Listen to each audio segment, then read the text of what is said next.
یہ دعا ہے، آپ نے پڑھی ہوگی، آپ پڑھتے ہوں گے۔ اللہم اعنی علی ذکرک و شکرک و حسن عبادتک، بس یہی دعا ہے، بس ایک دفعہ ہاتھ رکھ۔ اب آپ دیکھیں ہاتھ کہاں رکھتے ہیں؟ ماتھے پہ رکھتے ہیں نا۔ اب اس دعا کی آپ تھوڑے ترجمے پہ جائیں۔ یہ دعا اللہم، اور میں نے ایک بات کہی تھی، جس دعا سے پہلے ربنا یا اللہم آئے، سمجھ لو وہ تیر ہے اور نشانے پہ لگے گا۔ جس دعا سے پہلے سارے بولیں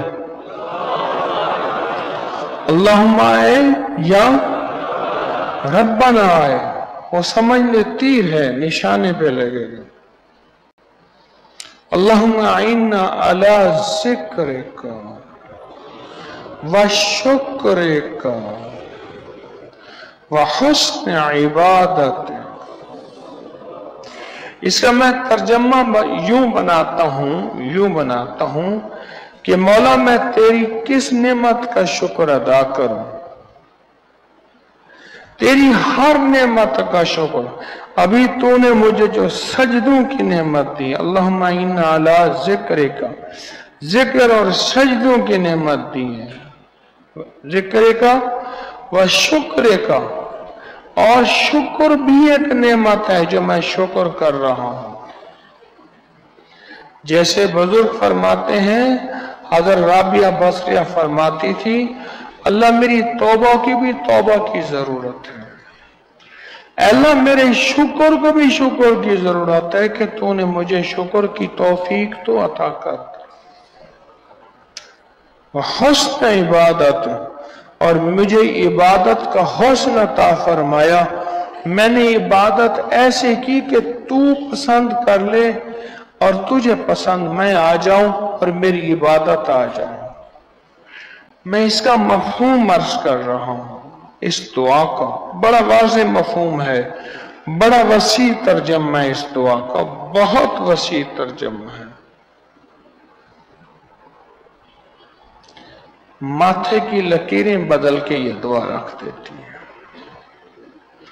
تقدیر اور نصیب بدل دیتی ہے۔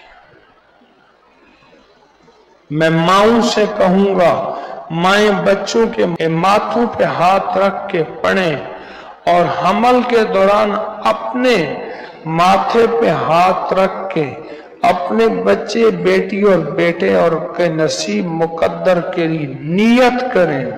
آپ زندگی میں اس کی مشق کریں 3 سال پورے، ایک دن چوک جائے پھر 3 سال، پھر ایک دن چوک جائے پھر 3 سال، پھر ہاتھ رکھنا ضروری نہ بھی ہو تو کوئی حرج نہیں، 3 سال ایسے گزاریں کہ اس دعا کو پڑھ لیں، اللہم اعنی علی ذکرک و شکرک و حسن عبادت۔ یقین جانیے آپ کی نسلوں کی پیشانی میں یہ مہریں منتقل ہوں گی، یہ سٹیمپیں منتقل ہوں گی، اور یہ بخت منتقل ہوگا، اور یہ نصیب اور تاج اور عزت اور دولت اور رزق اور وسعت، اور جہاں جائیں گے اس ماتھے کو عزت ملے گی، اس ماتھے کو وقار ملے گا، ویلکم مرحبا کہا جائے گا۔ ایک چھوٹی سی دعا کے بدلے میں اگر یہ مل جائے